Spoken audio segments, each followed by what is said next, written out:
ఒక అడవిలో నది ఒడ్డున ఒక మర్రి చెట్టు ఉంది. దానిపై పావురం నివసించేది. అది చాలా మంచిది. ఎవరికీ కష్టం కలిగినా సాయం చేసేది. ఆ పావురానికి పాటలు పాడడం అంటే భలే ఇష్టం. తన పని అంతా అయిపోయాక చెట్టు కొమ్మపై పాటలు పాడుతూ గడిపేసేది. ఒకరోజు పావురం పాట పాడుకుంటూ నదిలో నీళ్లు తాగడానికి వచ్చింది. ఇంతలో దానికి నదిలో కొట్టుకుపోతున్న చీమ ఒకటి కనిపించింది. దానిని ఎదవకైనా కాపాడాలనుంది పావురం. ఆలోచించుక ఉపయోగం తట్టింది.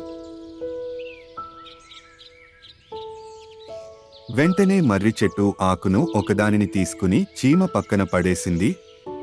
ఓ చీమ గబుక్కున ఆకు మీదకి ఎక్కిని ప్రాణం కాపాడుకో అని అరిచింది. చీమ త్వరగా వెంటనే ఆకు మీదకు ఎక్కేసింది. ఆకు అలా తేలుతూ నది ఒడ్డుకు చేరుకోవడంతో చీమ సురక్షితంగా ఒడ్డుకు చేరుకుంది. నా ప్రాణాలు కాపాడిన నీకు ధన్యవాదాలు అంటూ చీమ పావురానికి కృతజ్ఞతలు చెప్పింది. సంతోషంతో పావురం అక్కడి నుంచి వెళ్ళిపోయింది. చాలా రోజులు గడిచిపోయాయి. తనను కాపాడిన పావురాన్ని కలుద్దామని చీమ పావురం వద్దకు బయలుదేరింది. అంతలో అటువైపు వస్తున్న వేటగాడు చీమకు కనిపించాడు. వేటగాడు పక్షులు జంతువుల కోసం గాలించడం చీమ చూసింది.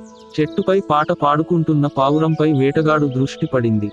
కానీ పావురం అతనిని గమనించలేదు. తన మానాన్న తాను పాటలు పాడుకుంటుంది. పావురానికి ఎలా తెలియజేయాలో చీమకు అర్థం కాలేదు. ఎంతనో వేటగాడు ఒక బాణం తీసి పావురానికి గురి పెట్టాడు.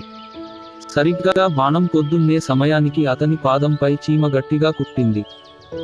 దానితో అతని గురితప్పి బాణం పావురం పక్క నుంచి వెళ్లి ఒక చెట్టుకు తగిలింది. చెట్టుపై ఉన్న పక్షులన్నీ ఎగిరిపోయాయి. ఈ అలజడిని గమనించి ఏం జరిగిందో అని తెలిసిన పావురానికి, పాడు చీమ ఇప్పుడే కుట్టి నా గురి తప్పించింది విషయానికి తెలుసుకుని వెంటనే అక్కడి నుంచి తప్పించుకుంది పావురం. ఆ తరువాత చీమను కలిసి ఆ తర్వాత చీమను చూసి ఈరోజు నువ్వే కనుక సమయానికి రాకపోతే నేను బ్రతికే దాన్ని కాదు అని కృతజ్ఞతలు చెప్పింది. నాకు ప్రాణభిక్ష పెట్టిన నీకు ఉపకారం చేయడంలో గొప్పతనం ఏముంది? ఆ రోజు నేను ఎవరో తెలియకపోయినా నువ్వు నా ప్రాణాలు కాపాడావు. నీకన్నా మంచివారు ఎవరుంటారు అంది చీమ. అప్పటి నుంచి అవి రెండు కలిసిమెలిసి ఉండేవి.